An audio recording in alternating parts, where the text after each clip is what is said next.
With the recent news that Kumail Nanjiani, Patton Oswalt, James Acaster, and Emily Ellen Lind have all joined the cast of the upcoming Ghostbusters sequel, I thought that today we'd take a look back at one of those stars' previous and oftentimes forgotten involvement with the franchise. And to do that, well, let's take you back to 2016. And I know for some of you that may be a bit scary, but just stay with me, because as part of a tie-in to Ghostbusters Answer the Call, a VR experience was released on PC, PSVR, and mobile, entitled Ghostbusters Now Hiring. Often criticized for being egregiously short, and I mean it was warranted given that this thing cost like $7 and you could play through it in like 10 minutes. Somehow there was a follow-up that was released a couple years later called Ghostbusters VR Showdown. And while this one it was slightly longer and a lot more action-packed, it was still a far cry from what Ghostbuster fans were expecting.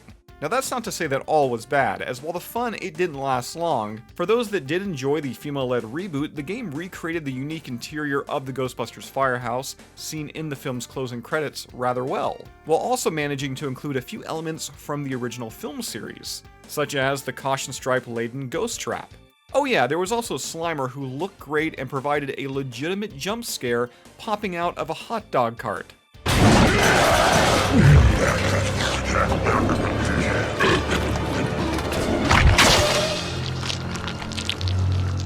To help players navigate around the world and learn how to use a virtual unlicensed nuclear accelerator, the game also used the series mascot Moogly, who, up until this point, was hardly ever referred to by name. And upon being greeted by the famed logo, again named Moogly, many players they couldn't help but notice that his voice sounded somewhat familiar. And there was a good reason for that, as Moogly was played by Patton Oswalt. In fact, if you've never played or seen this game before, here's Oswalt in the role. I bet you're here for the ghost-busting job, aren't you? I'm Moogly.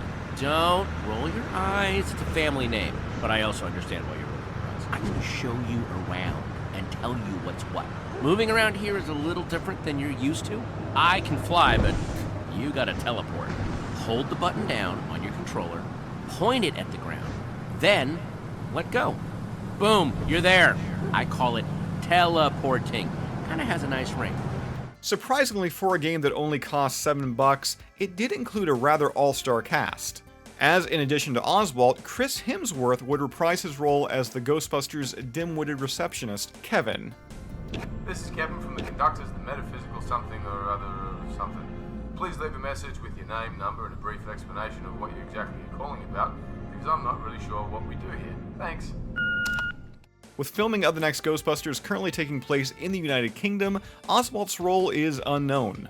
While it's been assumed by many, including us, that he's going to be in front of the camera, there's always a chance that, much like Josh Gad, who played Muncher in Ghostbusters Afterlife, Oswalt, he could be a ghost. After all, it wouldn't be his first time.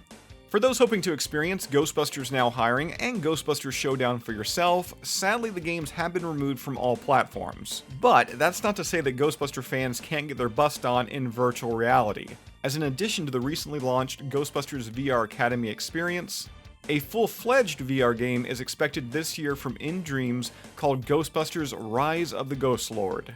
For more information on Ghostbusters VR Academy and Ghostbusters Rise of the Ghost Lord, be sure to check out the links down below in this video's description. With that said, that's all I've got for you for this one. As always, subscribe. If you'd like to join up with Ghostbusters news, check out our Patreon page. Again, a link to that is also down below, and we'll see you right back here next time.